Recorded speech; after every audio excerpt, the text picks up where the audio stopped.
Once upon a time, in the Virginia city of Norfolk, a little girl dreamed of dancing. My mom used to see me watch dance on television, and I remember watching New York City Ballet's Nutcracker on TV, and I would try to imitate what I saw them doing.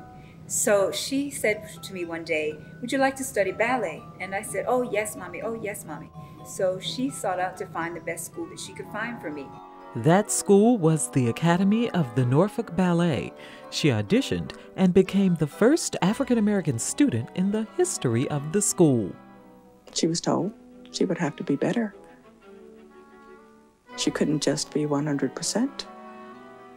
She would have to be more than 100% as good. And she set out to be. I never thought about color. I just thought about being the best that I could be. Ballet consumed her, going to Campostella Junior High and Lake Taylor High School. She had no time for football games or parties. She danced year-round. Her parents wanted her to go to college, the University of Indiana, graduating with distinction in just 3 years. Then she headed to New York to fulfill her dream of a life in dance.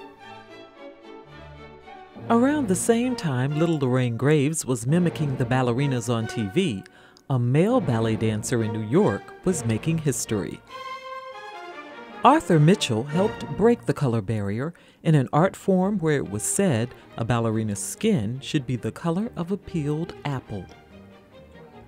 Fighting centuries of prejudice and a widely held myth that African Americans and other people of color were not suited for classical ballet, Arthur Mitchell became a star in the greatest company in the U.S., the fabled New York City Ballet.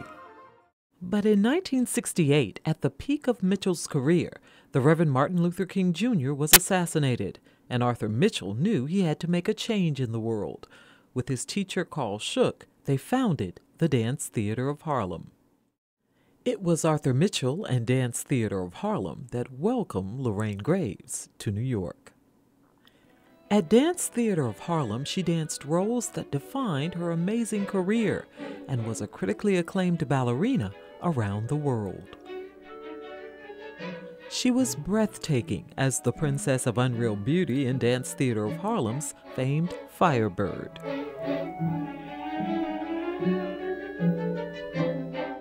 She was unforgettable in Balanchine's Agon, the ballet that propelled Arthur Mitchell to fame with the New York City Ballet.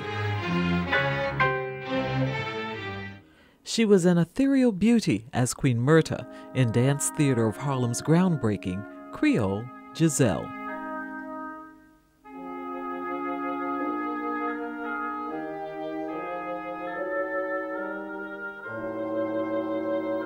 She was riveting in Balanchine's Four Temperaments, her interpretation standing among the greatest ballerinas of the world.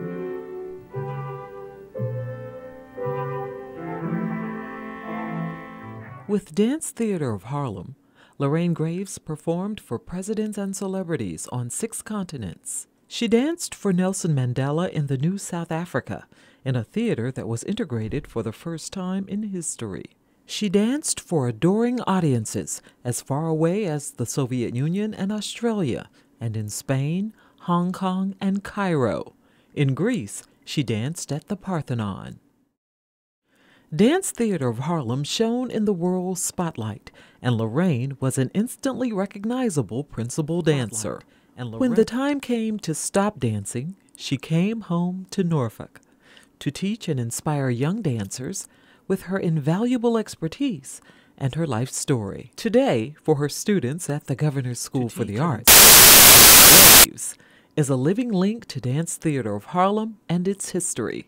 She is a respected adjudicator and a master teacher at ballet festivals and competitions. She is handing down the legacy of Arthur Mitchell, setting his ballets on the dancers at Dance Theater of Harlem. Her accomplishments have left an indelible mark on the art she loves, inspiring others to greatness. I'm Misty Copeland, soloist with American Ballet Theater. Lorraine has been a sister to me, a mentor, just this amazing figure of a Black woman, something for me to strive for.